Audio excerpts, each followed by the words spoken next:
ભારતીય જનતા પાર્ટીના ગુલામો, તમને હું અહીંથી કહું છું, આજે મને જેલમાં નાખ્યો, કસ્ટડીની અંદર સાહેબ હું હતો ત્યારે એક ભાજપના એક કાર્યકર્તાએ, એક ભાજપના મળતિયાએ આવીને મને કીધું કે તારી વ્યવસ્થા જેલની અંદર ટિફિનની વ્યવસ્થા કરી દેવામાં આવેલી છે, 6 મહિના તો તારે 100% રહેવાનું છે, એટલે ચિંતા ના કરતો.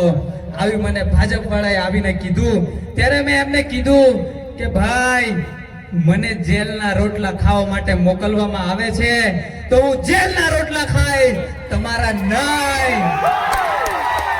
આજે યુવાન, આજે એક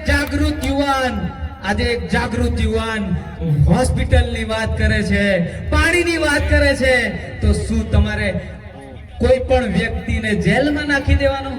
આવું વિચારવાનું? થોડુંક તો ભગવાનથી બીવો મારા ભાઈ, પાર્ટીના ગુલામ ના થઈશો. આજે એક સીધો સાદો વ્યક્તિ, કોઈ પાર્ટીનો વ્યક્તિ નતો, અને આજે મને પાર્ટીમાં જવા માટે મજબૂર કરી નાખ્યો. અને ચૈતરભાઈ વસાવાને 2023 ની અંદર જે પાઘડી મેં પહેરાવી હતી ત્યારથી ચૈતરભાઈ વસાવાની વિચારધારે જોઈન્ટ હતો, પણ આજે આ મંચ ઉપરથી આજે વિધિવત હું આમ આદમી પાર્ટીમાં જોઈન થયો છું. આજે મારા કવાંટના વિસ્તારની વાત કરીએ તો રસ્તાઓની વાત કરીએ, પાણીની વાત કરીએ, ત્યારે ભાજપના નેતાઓને તેલ રેડાય છે, પેટમાં તેલ રેડાય છે દોસ્તો. એટલે આ યુવાન જાગે એને જેલમાં પૂરી દો, નહીં તો ગમે તે રીતે એને હેરાન કરી દો.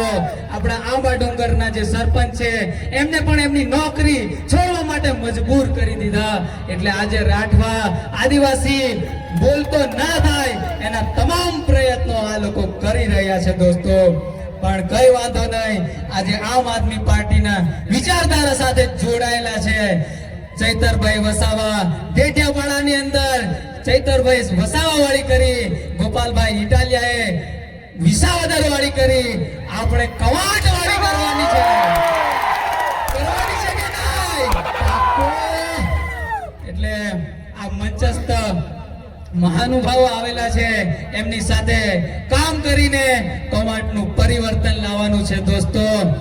વધારે ના કહેતા, કારણ કે બોલવાની પાબંદી બી મારી પર મૂકી દીધેલી છે. અહીંયા ઘણા બધા લોકો અહીંયા ચાપતી નજર લઈને બેઠા છે, પણ દોસ્તો ગભરાવાની જરૂર નથી. આ નાનો દેખાય છે પણ ઘણો બધો ભણેલો પણ છે અને તમારી સાથે રહેવા માટે તૈયાર છે.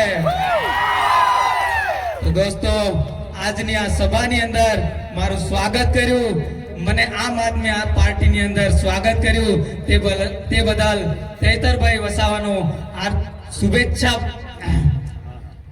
શુભેચ્છા પાઠવું છું.